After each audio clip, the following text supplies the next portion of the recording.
부탁드립니다. 그리스도 편지 설교를 듣기 전에 먼저 좋아요를 눌러 주시기를 바랍니다. 잠시 수고로 유튜브 알고리즘으로 다른 사람에게 복음이 전달될 수 있습니다. 전도를 하는 마음으로 부탁드립니다. 감사합니다.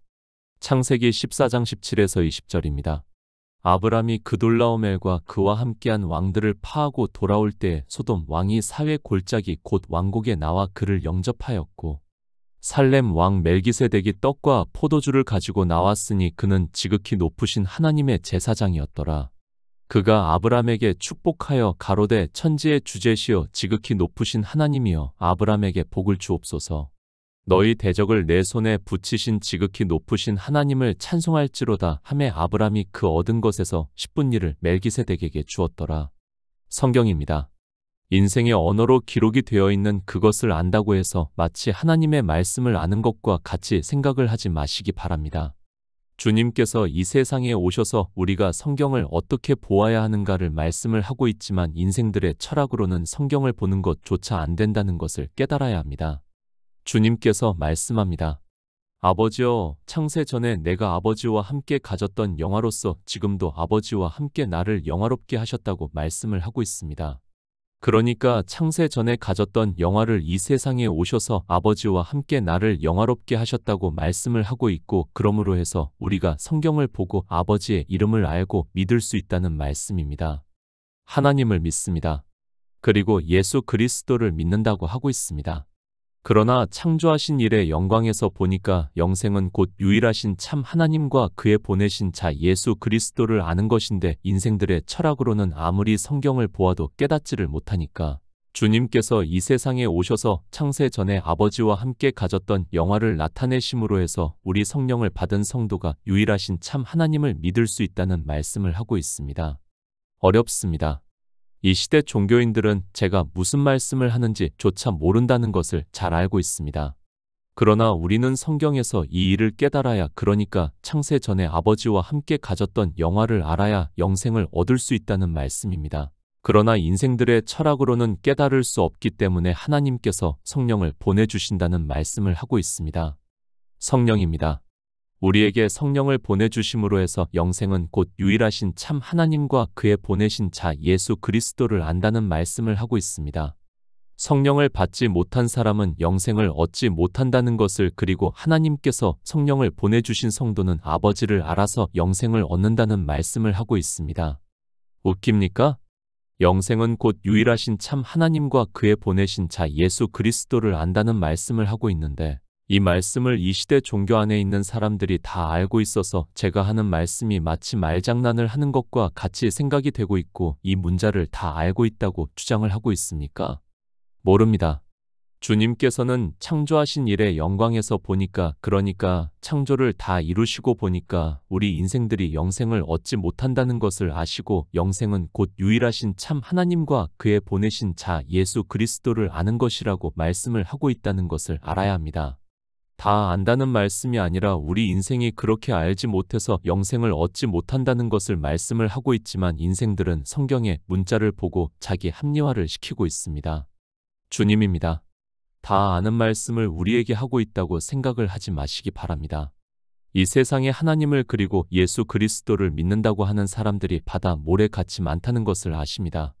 그러나 영생을 얻은 자들이 없기 때문에 영생은 곧 유일하신 참 하나님과 그의 보내신 자 예수 그리스도를 아는 것이라고 우리에게 가르쳐주는 말씀이라는 것을 깨달아야 합니다. 없습니다. 아는 사람이 없고 영생을 얻는 자가 없다는 것을 말씀을 하고 있습니다. 그래서 예레미야 선지자를 통해서도 진리를 구하고 공의를 행하는 사람이 한 사람도 없다고 말씀을 하고 있습니다. 성경은 창조하신 일의 영광을 주님께서 이 세상에 오셔서 또 다시 영광스럽게 하시는 일을 이스라엘을 통해서 그리고 우리 인생을 비유로 해서 말씀을 하고 있다는 것을 깨달아야 합니다. 영생입니다. 주님께서 이 세상에 오셔서 나는 그의 명령이 영생인 줄 안다고 말씀을 하고 있습니다. 그러니까 우주를 창조하시고 우리 인생들을 지으신 목적은 바로 영생을 얻게 하기 위해서라는 말씀을 하고 있습니다. 그래서 사도 요한도 그가 우리에게 약속하신 약속은 이것이니 영원한 생명이라고 말씀을 하고 있습니다. 성경을 보고 있습니다. 그리고 인생의 언어로 기록이 되어 있는 단어를 아는 것으로 자기들이 영생을 얻은 것으로 생각을 하고 있습니다. 주님께서는 창조하신 일의 영광에서 보니까 우리 인생에게 영생을 얻는 자가 없기 때문에 이제 하나님께서 성령을 보내주시면 우리가 진리로 인도하심을 받아 유일하신 참 하나님과 그의 보내신 자 예수 그리스도를 알아 영생을 얻는다는 말씀을 하고 있습니다. 인생의 철학입니다. 그가 아무리 세상에서 지혜가 있는 사람이라고 해도 영생을 얻을 수 없다는 것을 말씀을 하고 있습니다. 그래서 이 영생을 얻는 일에 대해서 창세기부터 해서 요한계시록까지 아브라함의 자손을 통해서 그리고 주님께서 이 세상에 오셔서 구속의 일을 이루시는 일을 보고 믿음으로 역사를 해서 영생을 얻게 하고 있다는 말씀입니다. 믿음의 조상 아브라함입니다.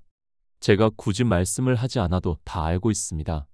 자기 조상의 이름은 몰라도 아브라함의 이름은 다 알고 있습니다. 하나님께서는 그를 종교가 되어 있는 고대 바벨로니아에서 부르셨습니다. 왜 그를 갈대아 우르에서 부르셨는가 하면 주님께서 이 세상에 오셔서 창조하신 일의 영광을 나타내시기 위해서 부르셨다는 말씀입니다. 사도 바울입니다. 갈라디아서에서 또 하나님이 이방을 믿음으로 말미암아 의로 정하실 것을 성경이 미리 알고 먼저 아브라함에게 복음을 전하되 모든 이방이 너를 인하여 복을 받으리라 하였으니 그러므로 믿음으로 말미암은 자는 믿음이 있는 아브라함과 함께 복을 받는다고 말씀을 하고 있습니다. 아브라함입니다. 사도 바울은 분명히 하나님께서 아브라함에게 복음을 먼저 알게 하셨다는 말씀을 하고 있습니다. 왜 아브라함을 부르시고 그에게 복음을 전하셨는가 하면 이 말씀을 보고 모든 이방이 아브라함을 인하여 하나님 나라의 복을 받게 하려 함이라고 말씀을 하고 있습니다. 왜 부르셨습니까? 우리 이방인들이 아브라함을 통해서 하나님 나라에 들어가는 복을 받게 하기 위해서라고 말씀을 하고 있습니다. 그러니까 아브라함은 우리가 하나님 나라의 복을 받는 일에 있어서 비유와 예표가 된다는 것을 말씀을 하고 있다는 것을 깨달아야 합니다. 성경이 미리 알고 그러니까 창조는 다 이루셨다는 것을 말씀을 하고 있고 그 창조하신 일의 영광에서 아브라함을 부르셨다는 것을 말씀을 하고 있습니다. 아브라함이라는 인생이 대단해서 부르신 것이 아니라 성경은 창조하신 일의 영광을 말씀을 하고 있는데 그 일을 증거를 받아 우리 이방인들이 믿게 하기 위해서 그를 부르셨다는 말씀을 하고 있습니다. 비유입니다. 그 일에 있어서 아브라함이 부르심을 받았다는 말씀을 하고 있습니다. 그리고 그가 하나님을 믿는 일에 대해서 우리가 증거를 받아 우리도 그와 같은 믿음을 가짐으로 해서 아브라함에게 하나님 나라의 복을 주신 것과 같이 우리도 같은 믿음으로 복을 받는다는 말씀을 하고 있습니다. 창세기 14장 17절입니다. 아브라함이 그돌라오멜과 그와 함께한 왕들을 파하고 돌아올 때에 소돔 왕이 사회 골짜기 곧 왕국에 나와 그를 영접하였고 성경입니다. 인생 아브라함을 말씀을 하는 것이 아니라는 것을 이미 사도 바울이 갈라디아서에서 말씀을 하고 있습니다. 왜 그를 부르셨는가 하면 믿음으로 말미암은 자는 믿음이 있는 아브라함과 함께 복을 받게 하기 위해서 부르셨다는 말씀을 하고 있습니다. 아브라함입니다. 그도 하나님을 믿었습니다. 그리고 우리 역시 하나님을 믿습니다. 그저 종교 안에서 하나님을 믿는다고 하는 것이 믿음입니까? 성경이 그것을 우리에게 말씀을 하고 있습니까? 아브라함이 살았던 당시에는 인생들이 다 하나님을 알고 있었다는 것을 알아야 합니다. 그러나 그들이 믿음이 없다는 것을 가르쳐 주고 있습니다. 갈대아 우르입니다. 고대 바벨로니아의 도시 중에 하나라는 것을 우리가 알고 있습니다. 그 바벨로니아의 도시에는 신전이 있었다는 것을 알아야 하고 그 신전에서 사제가 신에게 물었다는 것을 고고학적으로 밝혀지고 있습니다. 그렇게 인생들이 종교가 되어 신전에서 신을 믿고 있던 시대에서 하나님께서는 아브라함을 부르셨다는 것을 말씀을 하고 있습니다. 쉽게 말씀합니다. 인생은 종교성을 가지고 있고 그렇게 종교가 되어 있는 인생들에게 하나님께서 아브라함을 부르셨습니다. 왜 부르셨는가 하면 아브라함을 통해서 믿음이 무엇인가를 우리에게 가르쳐 주기 위해서 부르셨고 실제 그에게 하늘의 무별들을 보여주시면서 내 자손이 그러니까 태초에 있는 생명을 얻어 하나님 나라에 들어가는 자들이 이와 같다고 말씀을 하니까 믿었다는 말씀입니다. 믿음입니다. 그저 아브라함만 믿음으로 역사를 하고 있습니까? 그것이 아니라 믿음으로 말미암은 자는 믿음이 있는 아브라함과 함께 복을 받는다는 말씀을 하고 있습니다. 우리 인생은 하나님을 믿는다고 하지만 종교가 되어 율법의 행위를 하고 있다는 것을 말씀을 하고 있고, 그런 가운데서 아브라함을 부르셔서 창조하신 일의 영광을 말씀을 하고 아브라함이 믿으니까 그의 믿음을 의를 정하셨다는 말씀을 하고 있습니다. 15장의 말씀입니다. 그러나 인생들은 이 시대를 보더라도 28억 명이 예수 그리스도를 믿는다고 하지만 믿음이 있는 성도가 없다는 것을 말씀을 하고 있습니다. 믿음이라는 단어는 잘 알고 있고 그것으로 종교가 되고는 있지만 아브라함과 같은 믿음을 가진 자들이 없다는 것을 말씀을 하고 있고, 왜 그런가 하면 그들이 성경을 보고 행위를 하기 때문이라는 말씀입니다. 사도 바울입니다. 갈라디아서에서 무릇 율법 행위에 속한 자들은 저주 아래 있나니 기록된 바 누구든지 율법책에 기록된 대로 온갖 일을 항상 행하지 아니하는 자는 저주 아래 있는 자라 하였음이라. 또 하나님 앞에서 아무나 율법으로 말미암아 의롭게 되지 못할 것이 분명하니 이는 의인이 믿음으로 살리라 하였음이니라. 율법은 믿음에서 난 것이 아니라 이를 행하는 자는 그 가운데서 살리라 하였다고 말씀을 하고 있습니다. 율법의 행위입니다. 그리고 믿음입니다. 사도 바울이 분명하게 율법은 믿음에서 난 것이 아니라 이를 행하는 자는 그 가운데서 살리라 하였다고 말씀을 하고 있습니다. 그런데 인생들이 성경에서 믿음이라는 단어를 보고 있고 율법의 행위라는 단어를 보고 있지만 율법의 행위가 무엇인지 그리고 믿음이 무엇인지를 전혀 모르고 있다는 것을 말씀을 하고 있지만 인생들은 그 본성이 종교성을 가지고 있어서 깨달을 수 있는 지혜가 없습니다. 15장입니다. 그를 이끌고 밖으로 나가 가라사대 하늘을 우러러 무뼈를 셀 수 있나 보라. 또 그에게 이르시되 내 자손이 이와 같으리라. 아브람이 여호와를 믿으니 여호와께서 이를 그의 의로 여기시고, 또 그에게 이르시되 나는 이 땅을 내게 주어 업을 삼게 하려고 너를 갈대아 우르에서 이끌어낸 여호와라고 말씀을 하고 있습니다. 믿음입니다. 이를 그의 의로 정하셨다고 말씀을 하고 있습니다. 이렇게 믿음의 조상으로 삼기 위해서 그를 갈대아 우리에게 이끌어내셨다는 것을 말씀을 하고 있습니다. 갈대아 우르가 무엇인지를 모르는 사람들이 너무 많습니다. 바로 바벨론을 말씀을 하고 있다는 것을 알아야 합니다. 이 바벨론에서 반드시 이끌어내야 아브라함과 같이 믿을 수 있다는 것을 말씀을 하고 있지만 인생들이 성경을 보면서도 자기가 어디에 있는지를 모르고 있습니다. 바벨론입니다. 그 나라가 없어졌습니까? 어리석은 말을 하지 마시기 바랍니다. 이 바벨론은 종교를 비유로 해서 말씀을 하고 있고, 그래서 요한계시록에서도 바벨론에 대해서 말씀을 하고 있고, 우리도 역시 아브라함을 이끌어내신 것과 같이 바벨론에서 반드시, 그러니까 종교에서 나와야 아브라함과 같은 믿음을 가진 자가 되어서 하나님 나라의 복을 받는다는 말씀입니다. 하나님입니다. 그를 이끌어내셔서 가나안 땅에 거하게 하셨다는 것을 우리가 12장부터 해서 말씀으로 보고 있습니다. 14장은 그가 하나님께서 이끌어내셔서 가나안에 거하는 일을 말씀을 하고 있습니다. 그리고 그가 15장에서 하나님을 믿을 수 있는 근거가 바로 14장이라는 것을 알고 있어야 합니다. 조카 롯입니다. 그가 소돔에 거하다가 여러 왕들이 침략을 해서 그들에게 포로가 되어가는 것을 말씀을 하고 있습니다. 비유입니다. 그러니까 조카 롯이 포로가 되어가는 것에서 아브라함이 구하는 일을 말씀을 하고 있고, 아브라함이 그돌라오멜과 그와 함께한 왕들을 파하고 돌아올 때에 소돔 왕이 사회 골짜기 곧 왕곡에 나와 그를 영접하였다고 말씀을 하고 있습니다. 그저 사건입니까? 그렇게 성경을 보지 마시기 바랍니다. 성경은 계속해서 말씀을 하고 있지만 창조하신 일의 영광을 말씀을 하고 있다는 것을 알아야 합니다. 아브라함이 그저 조카 롯을 구해서 오는 일을 성경에 기록했다고 생각을 하지 마시기 바랍니다. 성경은 그것을 말씀을 하는 것이 절대로 아니라는 것을, 그런 사소한 일을 우리에게 말씀을 하는 것이 아니라 아브라함이 어떻게 하나님을 믿고 하나님이 이것을 그의 의로 정하셨는가를 알아야 합니다. 창세기 14장 18절입니다. 살렘 왕 멜기세덱이 떡과 포도주를 가지고 나왔으니 그는 지극히 높으신 하나님의 제사장이었더라. 아주 간단합니다. 아브라함이 조카 롯을 구해서 돌아오니까 살렘 왕 멜기세덱이 떡과 포도주를 가지고 나왔으니 그는 지극히 높으신 하나님의 제사장이었다고 말씀을 하니까 실제 떡과 포도주를 주고 만 것으로 생각을 하고 있습니다. 아니, 인생의 철학으로는 성경이 그렇게 보인다는 것을 저 역시 부정할 수 없는 사실입니다. 이사야 9장 6절입니다. 이는 한 아기가 우리에게 낳고 한 아들을 우리에게 주신 바 되었는데 그 어깨에는 정사를 메었고 그 이름은 기묘자라 모사라 전능하신 하나님이라 영존하시는 아버지라 평강의 왕이라 할 것임이라. 살렘. 평강이라는 뜻이 있다는 것을 알아야 합니다. 실제 히브리서에는 아브라함이 일체 10분의 1을 그에게 나눠주니라 그 이름을 번역한즉 첫째 의의 왕이요 또 살렘 왕이니 곧 평강의 왕이라고 말씀을 하고 있습니다. 예수 그리스도를 비유로 해서 우리 인생의 언어로 말씀을 하고 있다는 것을 깨달아야 합니다. 평강의 왕입니다.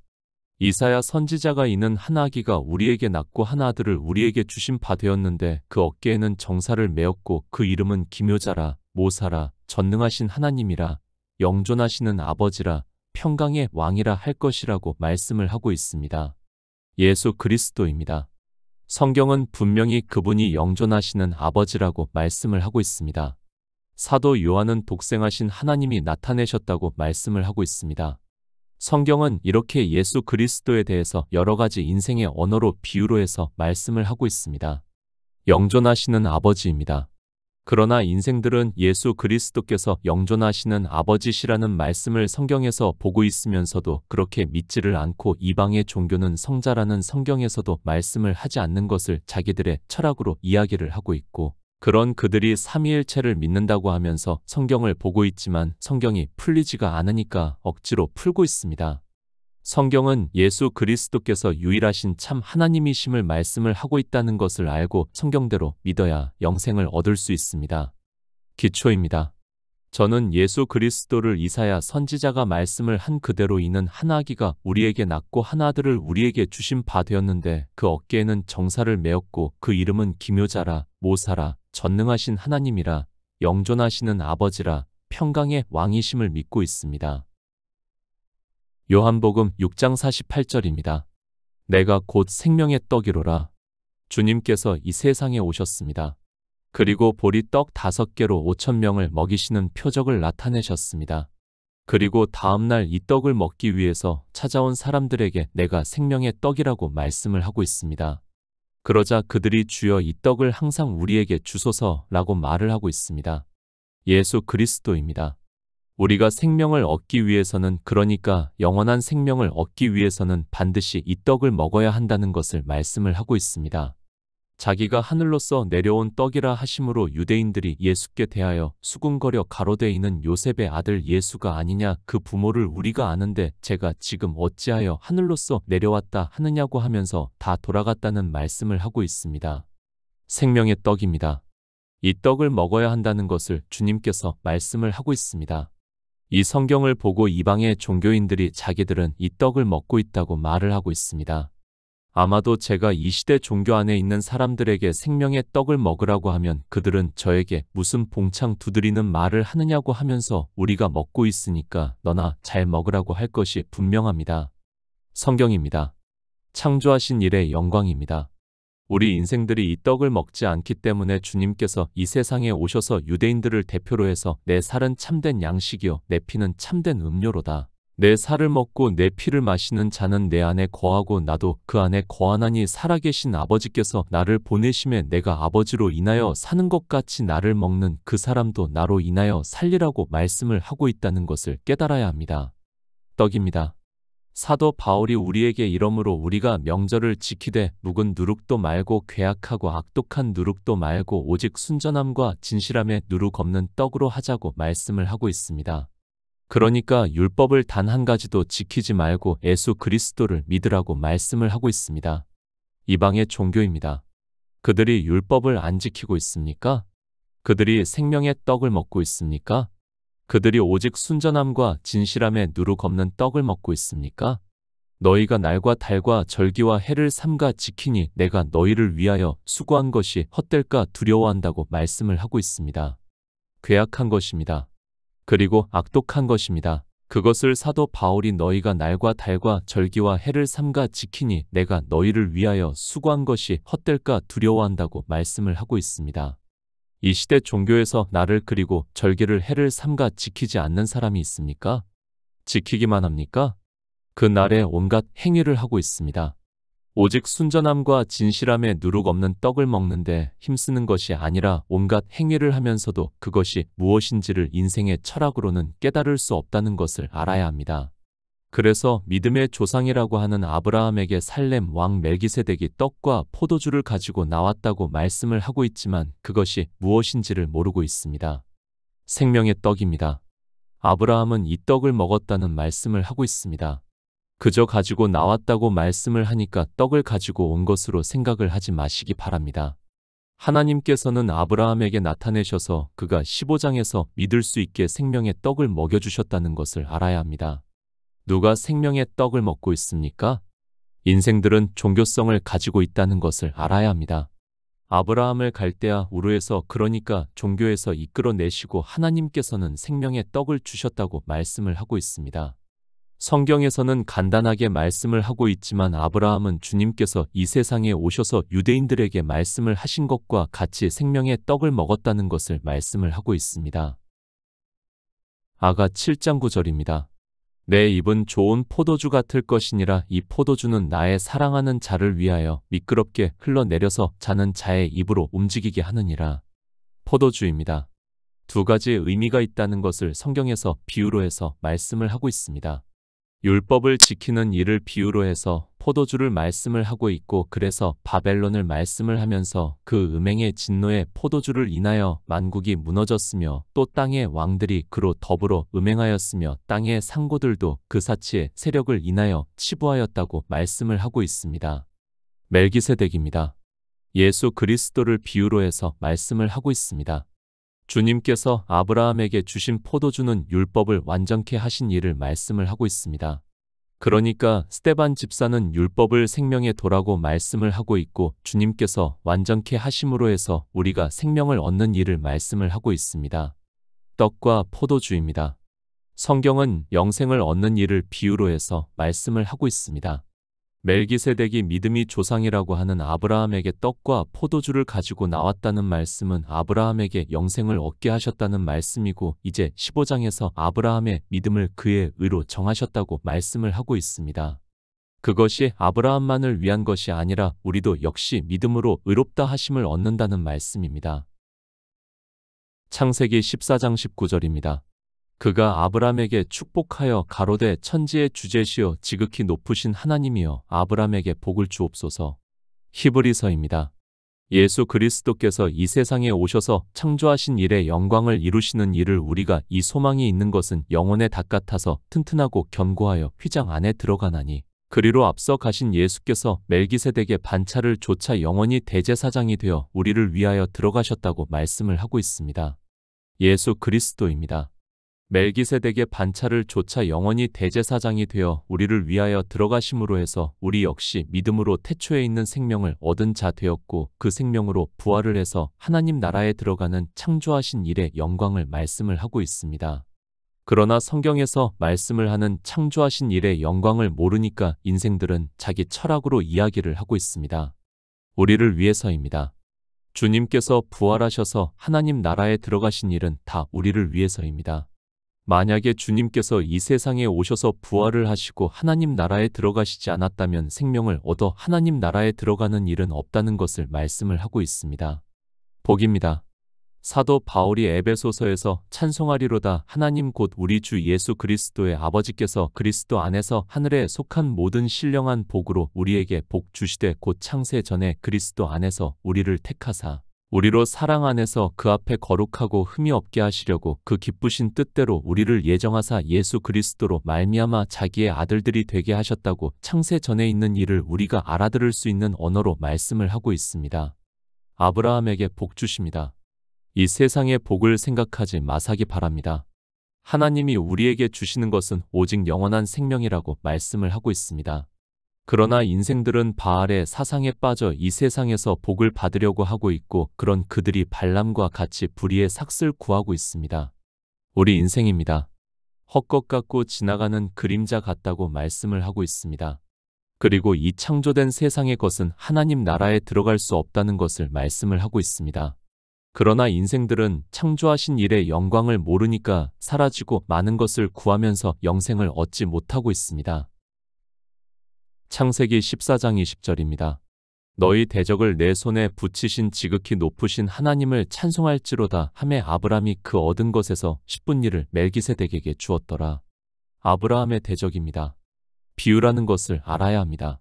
우리의 대적에 대해서 사도 바울이 우리를 거스리고 우리를 대적하는 의문에 쓴 증서를 도말하시고 제하여 버리사 십자가에 못 박으시고 정사와 권세를 벗어 버려 밝히 드러내시고 십자가로 승리하셨다고 말씀을 하고 있습니다. 아브라함의 대적입니다.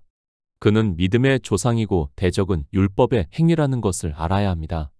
이 율법을 이길 수 있는 것은 하나님의 능력이라는 것을 가르쳐 주고 있는 말씀입니다. 너희 대적을 내 손에 붙이신 지극히 높으신 하나님을 찬송할지로다 하매 아브라함이 그 얻은 것에서 10분 1을 멜기세덱에게 주었다고 말씀을 하고 있습니다. 10분의 1입니다. 종교에서 가장 문제가 되는 말씀 중에 하나가 아닌가 생각을 하고 있습니다. 성경의 문자는 아무것도 아니라는 것을 알아야 합니다. 처음부터 비유라는 것을 말씀을 했습니다. 그러나 성경을 비유로 보는 것이 아니라 인생들은 그저 그 문자를 아는 것으로 따라 하려고 하고 있습니다. 실제 있는 일입니다. 그것을 비유로 해서 우리에게 영생을 얻는 일을 말씀을 하고 있다는 것을 깨달아야 합니다. 아브라함이 그 싸움에서 얻는 것의 10분의 1을 멜기세덱에게 주었다고 말씀을 하고 있습니다. 이것이 실제냐 아니냐는 중요하지 않다고 저는 생각을 하고 있습니다. 그러나 더 중요한 일은 이런 말씀을 보고 그 문자를 아는 것으로 11조를 강요를 하는 것은 영생을 얻지 못하게 하는 행위라는 것을 알아야 합니다. 하나님입니다. 이 세상의 것을 받으시는가를 생각하시기 바랍니다. 호세아 선지자를 통해서 나는 인애를 원하고 제사를 원치 아니하며 번제보다 하나님을 아는 것을 원한다고 말씀을 하고 있습니다. 창조주께서 당신이 창조한 것을 원하시는가를 생각하시기 바랍니다. 내가 무엇을 만들었는데 그 만든 것을 원하겠는가를 스스로가 생각해 보시기 바랍니다. 히브리서 7장 9절입니다. 또한 10분의 1을 받는 레위도 아브라함으로 말미암아 10분의 1을 바쳤다 할 수 있나니 10분의 1입니다. 제가 말씀을 해도 인생들은 종교성을 가지고 있기 때문에 받아들일 수 없다는 것을 잘 알고 있습니다. 그러나 히브리서에서 또 여기는 죽을 자들이 10분의 1을 받으나 저기는 산다고 증거를 얻은 자가 받았느니라. 또한 10분의 1을 받는 레위도 아브라함으로 말미암아 10분의 1을 바쳤다 할 수 있다고 말씀을 하고 있습니다. 포도주입니다. 주님께서 완전케 하신 율법의 의를 의미를 하고 있습니다.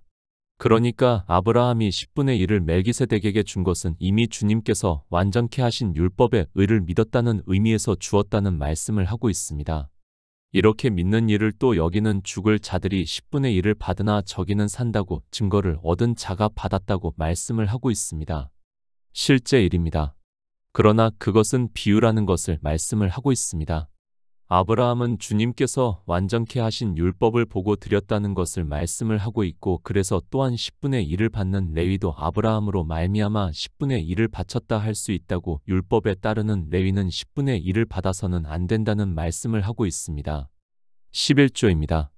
창조하신 일의 영광에서 율법은 이미 완전케 하신 일입니다. 그 일을 상징하는 의미에서 아브라함이 하나님 나라의 복을 받았고 그러니까 영생을 얻었다는 말씀입니다. 이제 믿음의 조상이 되는 그러니까 아브라함이 하나님이 창조하신 일의 영광을 믿는 일에 있어서 상징으로 말씀을 하고 있다는 것을 깨닫고 더 이상 문자 그대로의 11조를 드리지 않는 성도가 되어야 합니다. 성경입니다. 우리의 행위를 말씀을 하고 있지 않다는 것을 알아야 합니다. 기초는 성경은 창조를 다 이루셨다는 말씀을 하고 있습니다. 그 일에서는 우리 인생은 잠시 보이다가 사라지는 안개와 같고 예수 그리스도께서 참 빛으로 비춰주시고 있고 우리의 믿음으로 생명의 빛을 얻는 일을 말씀을 하고 있다는 것을 깨닫고 믿음으로 역사를 하는 성도가 되시기를 부탁드립니다.